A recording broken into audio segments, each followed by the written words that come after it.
Good morning, children. We will further continue today with the next cell organelle, that is Golgi bodies, also called as Golgi complex or lipochondrias or idiosomes or Golgi apparatus or Dalton complex or Golgi complex. Okay, so the different names given to Golgi bodies. It was first observed by George. Okay, but the details were given by Camillo Golgi. That is the reason we call it as Golgi bodies. As you all know now that prokaryotes do not have any membrane bound cell organelles, so it is absent in prokaryotes, it is absent in RBCs, but it is present in all the eukaryotes. Exception lying here is the sieve tubes of the angiosperms. So the sieve tubes of the angiosperm does not contain Golgi body. This is an exception to the eukaryotic cell. Besides that, Golgi bodies are present in different positions. So in vertebrates, it is localized in the cell. It is in the form of Golgi somes. In the nerve cells, they are present just near to the nucleus. So they are perinuclear in position. In invertebrates, they are scattered. Okay, they are scattered in the cytoplasm in the form of dictyosomes. Fine. So on the basis of the position, we are giving them different names: Golgi somes or perinuclear or dictyosomes. Now, if we talk about the structure is very much similar to the structure of ER. Here also we have cisternae. Okay, the cisternae are stacked just as the cisternae was stacked in the ER. The same way, cisternae are stacked here also, one over the other, but they do not contain any ribosomes. Okay, so we can say 4 to 8 elongated, double layered, flat or curved components are present one above the other. Then we have vacuoles. These vacuoles are present spherical. They are spherical in shape and they are present on the concave side of the cisternae. Okay, so they are the vacuoles that are present on the concave side of the cisternae. Now there are certain vesicles also. These are smaller than the vacuoles and they are present on the convex side. So when a vacuole is present on the concave side, when a rounded structure is present on the concave side, it is called as vacuole, and when a rounded structure is present on the convex side, it is called as vesicles. So in a Golgi body, we have three things: cisternae, vacuoles and vesicles, where cisternae are flattened or curved double membrane structure, double layered structure, whereas vacuoles and vesicles are rounded structure. Just vacuoles are present on the concave side, whereas the vesicles are present on the convex side. Okay, so now since there is a concavity and convexity here, we are saying that Golgi body is having a polarity. Okay, so the one which is concave in shape, the concave side, that particular part is always near to the cell membrane, and it is called as the maturation phase. Whereas the convex side is towards the nucleus and it is called as formative phase or cis phase. So you can look here. This is the one which is present in the cell membrane is the trans phase or the maturation phase, whereas the one which is present near the nucleus is the cis phase or the formative phase. So things are formed here and moved here, and finally they are pinched off in the form of vacuoles, right? So in the form of vacuoles they are pinched off. We will understand this with the help of an animation. See, the Golgi is secreting these transport vesicles. Okay, these vesicles are now fusing with the Golgi bodies. They are moving to the Golgi bodies. In the cis or the formative phase, they are fusing and then they are getting packed. They finally get packed. You see the animation.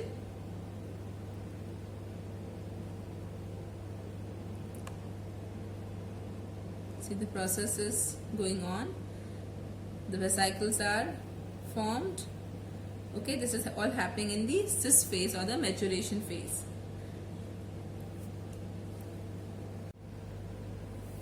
See, it is moving further down from this cisterna to this cisterna, from this cisterna to this cisterna, and then this finally it is moving to the trans phase, or the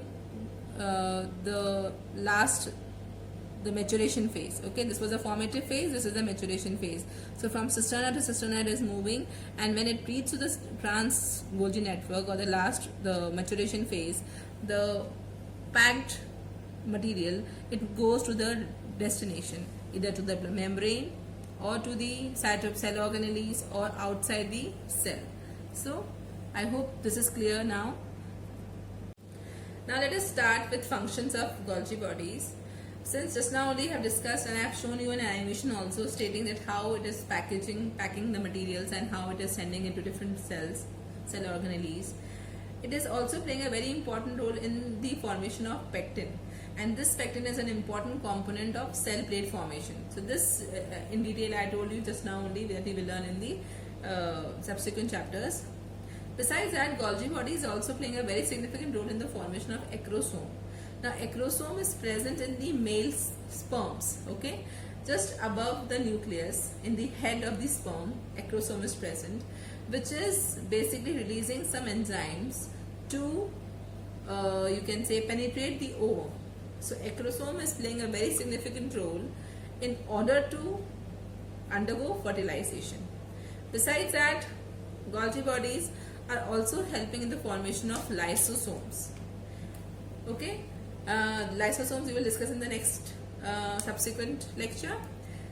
Besides that, Golgi bodies are also participating in vitellogenesis. Now vitellogenesis is a process where the yolk formation takes place, and this is occurring in the ovum.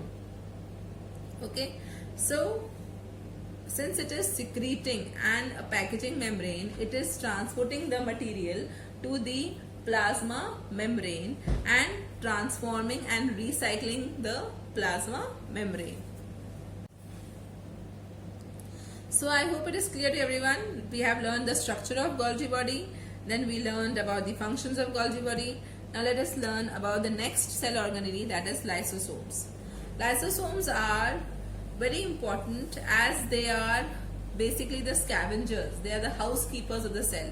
They clean the cell. They clean all the organelles which are not functional or anything which is waste or poisonous. They eat it up and they clean the cell. They even destroy their own cell by bursting. So let us discuss about lysosome. What is it? It is very interesting organelle. So lysosome basically were first discovered by Christian D. Dubé.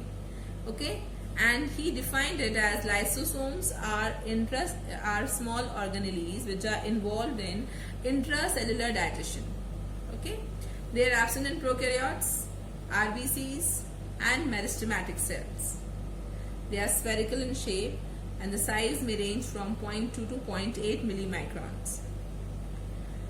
If the cell is performing the digestive activity, then the number will be more.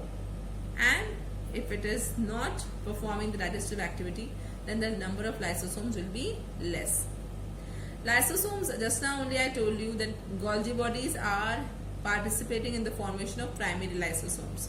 So basically lysosomes are formed from the Golgi bodies. Okay, and they are unit membrane structures. So you can see that there is a single layer of lipid, and inside there is a you can say a number of enzymes. There are about 40 hydrolytic enzymes present in the inside the lysosomes, which are performing the function of digestion. Now if we talk about the chemical composition, since lysosome is undergoing an important function of digestion, we should know about the composition. So it is containing about 40 different type of hydrolytic enzymes, okay, which are enclosed by a unit membrane, and the chief enzymes are nucleases, that means to break down or to simplify nucleic acids, phosphatases, lipases are to digest fats, proteases to digest proteins, sulfatases to digest sulfate compounds. So they are basically the enzymes which are breaking down the complex particle into simple particles. Okay, and lysozymes are basically active only at a pH of 5. If you give the pH, there's an acidic medium in the lysosome, then only they're active. Otherwise, they will be inactive at the neutral pH. That is why we are classifying them as acid hydrolytic enzyme or acid hydrolases. So lysozyme, just remember that their basic function is in intracellular digestion. Now if we talk about the polymorphism, it is a very interesting topic where we will learn different forms of lysosomes. So lysosome shows 4 types of shapes or forms. One is the primary lysosome, then we have secondary lysosome, then we have autophagic vesicles or autophagic lysosomes, and finally residual lysosomes. So primary lysosomes are the lysosomes when the Golgi body, see this is the Golgi body, it is forming a lysosome, and this lysosome is called as the primary lysosome. This primary lysosome, when it digests certain kind of food, okay, it forms secondary lysosomes or endosomes. So you can say that it is phagocytosing some materials and forming secondary lysosomes. Residual lysosomes or the tertiary lysosomes, it is a lysosomes where the undigested food is left. So after digestion, whatever has been left, it remains there. And this is called as residual lysosome, which finally leaves the cell by the process of exocytosis. Then we have an autophagosomes, autophagic vesicles, also called as autophagic lysosomes. They are formed by the fusion of primary lysosomes and reserve food or some cell organelles like mitochondria or the fragments. So you see primary lysosomes, when fused with certain cell organelles, finally what is formed? An autophagic vesicle is formed. So this is a very interesting feature of lysosome where the different phases of lysosomes can be seen. The one which is initiated by Golgi, primary lysosomes, which further fuses secondary lysosomes. Then it further fuses with certain cell organelles to form autophagic lysosomes, and finally the leftover, that is the residual lysosomes, which leaves out through the cell with the help of exocytosis. Now children, I'll explain you how the lysosomes are formed and the polymorphism of lysosome with the help of an animation. You see, you now know that a lysosome contains hydrolytic enzymes.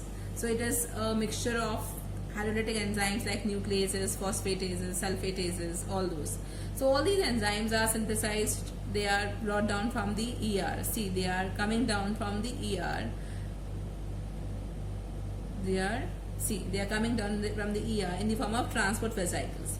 These transport vesicles now fuse with the Golgi bodies in the cis phase, and finally from the trans phase they come out in the form of lysosomes. So the one which has come directly from the lysosomes is called as primary lysosomes. So now see, the primary lysosomes are formed. Now if in case some bacteria enter, so when they enter, they form, these bacteria are now, the cell wants to get rid of them. So they are entering inside with the help of phagocytosis, and now these lysosomes will fuse with them and will destroy them. This phagosome which is formed is now known as secondary lysosomes. Okay. Now if say a mitochondria or any cell organelles has been aged or is not working properly, then the lysosome will further go and will fuse with the mitochondria or any other cell organelles and will form autophagosomes. See, and in this way it will destroy the cell organelles and get rid of you can say non-functional cell organelle from the cell. Clear? Now whatever has been left, that residual part will be excreted out with the help of you can say, and the last one is the residual lysosomes, which will contain the waste material which will be excreted out with the help of exocytosis. So I hope it is clear to everyone the terms phagocytosis, exocytosis and the 4 forms of the lysosomes. Now let us start with another part and the last part, that is functions of lysosome. So as just now we discussed that whenever the bacteria or any microorganism enters the cell wants to get rid of it, and that part is taken care by the lysosomes. The lysosomes goes there and destroys it. That function is called as heterophagy. So lysosome is going it, taking the material, the microbes inside the body and destroying it. Fine. Autophagy is another function where it is destroying the organelle which is all not functional, or the organelle which is aged or is not performing the function properly. So it needs to be, the cell needs to get rid of that particular organelle. That is, the lysosome will go there, will eat up that organelle and will destroy it. That phenomenon is called as autophagy. Now sometimes the entire cell is non-functional, or it has been aged, or there is some kind of you can say irregularities in it, so it needs to be destroyed. So in that case, the lysosome bursts itself, releasing all the enzymes and destroying the entire cell. That is called as autolysis or suicidal nature. That is why we also call them as atom bombs or suicidal bags. Okay. Then we have one important function that is called as extracellular digestion. As you all know, that acrosome releases hyaluronidase, a lytic enzyme, to digest the egg envelopes. So the acrosomes are containing certain substances which are lytic in nature. Okay, and that function is also done by the help of lysosomes. Lysosomes are playing a very significant role in controlling the cell division. How? That means lysosomes, they start cell division by digesting the molecules which are repressing cell division. So see, a cell divides only when the repressor molecules are not there. If the repressor molecules are there, the cell will not divide. So when the cell division needs to be initiated, lysosome eats up the repressor molecules and starts the cell division. Okay, and the last function we can see that lysosome these lysosomal and seeds contain some lysosomal enzymes which digest proteins and starch, which finally helps in germination. So the process of formation of plumule and radicle is initiated, or you can say speeded up, with the help of lysosomes. Clear? So now children, we are done with 3 cell organelles in this lecture. 2 cell organelles, sorry. One was Golgi body and another one was lysosome. Please revise the content thoroughly. I will be providing the notes, so copy them down, and if you have any doubts, please feel free to ask. Thank you. Stay safe.